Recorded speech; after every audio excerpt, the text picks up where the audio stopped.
Hi everybody, my name is Karen Fabian and I'm the founder of Bare Bones Yoga, and thank you so much for watching this video. So I wanted to talk to you a little bit about balancing postures. I can't remember if I just recently did one, but I was listening to a podcast yesterday. I also have a dual certification in personal training, and so I was listening to a podcast yesterday and the topic of balance came up. And the speaker was talking about how balance is a combination of three factors: your vision, your vestibular system, which is your inner ear system, and proprioception, which is your nervous system's ability to track your limbs in space.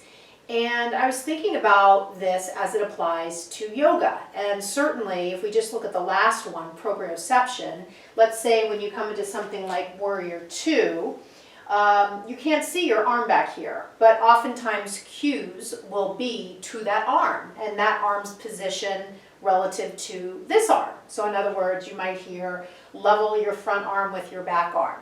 So without looking, you're asking your students to be able to feel where that limb is in space. You can up the challenge if you consider proprioception in a balancing posture like half moon, where now you're asking people to arrange or organize this limb's position relative to the lower leg, and also add in that quality or that anatomical action of external rotation, calling on the muscles in the posterior hip that are external rotators, so things like gemelli and obturator muscles, quadratus femoris.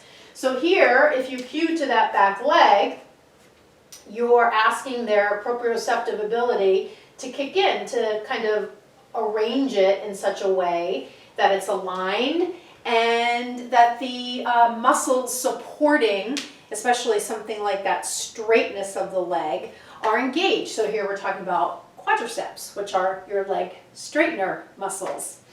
And then also that idea of vision. And so many times, vision in the context of yoga, of course, is called drishti. And so asking your students as they come into different balancing postures to set their gaze can really make a big difference for them, especially as you start to work with older students who may have balancing challenges.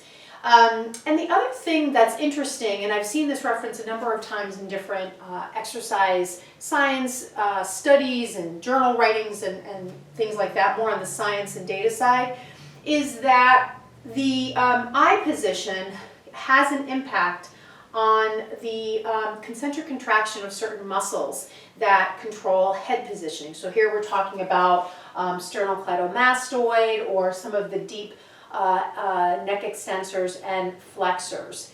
And so this has its bearing on yoga practice and balancing postures when we, let's say, come into something like airplane pose, and we notice maybe that people's gaze is down, or the converse, the neck is in a lot of extension and the chin is up. And you can even see, even in something like upward dog, as people lift their gaze, you can see the contraction in the musculature, and that the posture takes on a very kind of tense look to it. And I think some of this comes from, in some traditions of yoga and some styles of yoga, or maybe just people are training with certain teachers or practicing with certain teachers who encourage a lot of neck extension when coming into back bends, especially upward dog, which we do a lot. And my way of thinking is that it's much more helpful for the body in terms of practicing long term with less risk and greater health and greater overall mobility, if, especially in regards to the neck, the cervical spine in particular, where we have a lot of range of motion because those vertebrae are small, that we encourage people really to keep their gaze straight ahead in upward dog, and that if we're going to lift the gaze, we do it with great intention. So a perfect example of that would be if I have people come into camel pose, if they lift their gaze and tip their head back, you're really not going to see a lot of thoracic extension. You're going to just see that cervical extension.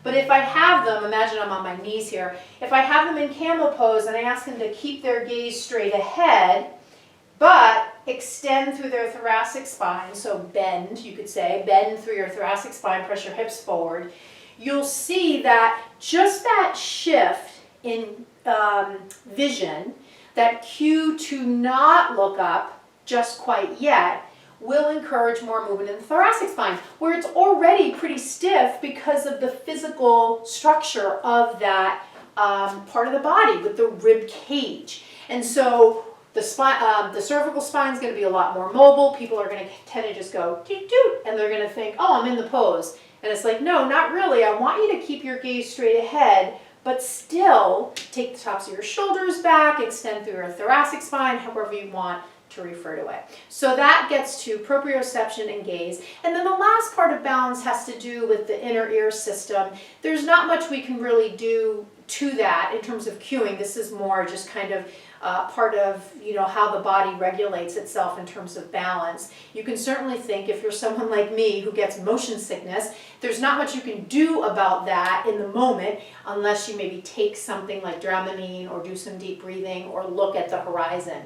One thing, though, that does sort of train the inner ear system to balance and better balance skill set is to do it. And so this is why it's so important, you know, whatever balancing postures we're doing, that we're integrating those into our practice, into our sequencing, so that so that students can start to build up that skill. One last thing I'll mention to you is the other nice thing from a musculoskeletal system, benefit-wise we get from balance, is an ability to strengthen the lateral hip stabilizers. So as soon as we stand on one leg, if we don't want to have that hip drop, which we often see, we are going to cue people to activate glute medius and glute minimus, which are lateral leg stabilizers and lateral hip stabilizers, and will help your students create a little more kind of levelness to their pelvis rather than that hip drop that you sometimes see.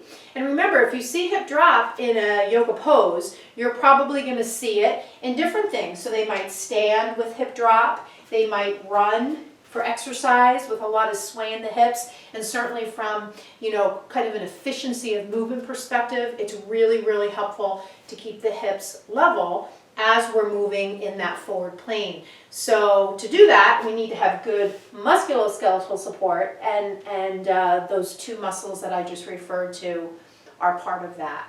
So I hope you've enjoyed this. I want to just tell you two things. Here we are on May 12th, 2020, and in a couple of days I'm going to make a really, really neat offer to yoga teachers who are interested in learning more about anatomy and sharing anatomy-based cues with their teaching. So all of the kind of thing we're talking about here. Now, I'm not going to make this offer to my general VIP email list. I'm just going to do it to a special carve-out list of teachers who I know are interested in learning anatomy and anatomy-based cueing. And so in order for you to get on that special email list, I'm going to give you an opportunity to take my free training on understanding the why behind the cue. So it's a perfect blend of everything we're talking about. And to take that training, you'll download a PDF to help you understand it, and that puts you on that special list. So I'm going to include that in the description so you have that link. And then one more thing. I'm super excited because last week I released a new ebook. It's on the same topic. Sometimes people don't like to watch video trainings. So if you prefer an ebook, the ebook is on Amazon, same name, Understanding the Why Behind the Cues. At the end of the book, there's the link to the video training if you want to do that in addition. And getting the PDF from the training will again put you on that special email list. And Thursday, Friday, and Saturday, I'll be releasing that special offer all about building more confidence, being able to talk freely like I'm talking to you now without any script, just talking from this well of knowledge and sharing it in my own words. And that is key to what I want you to be doing. I don't want you to be up there just parroting what somebody told you. That's great to lean on for the first year or so of your teaching, but then you really need to start to break away from that and teach from what you know and share it in your own words. And that is one of the best ways to not only give clear cues, but to share your cues in a confident way and to really feel confident And that's what I want for you in your teaching. So any questions, just email me, Karen@barebonesyoga.com, and the website is barebonesyoga.com. Thanks for watching. Namaste.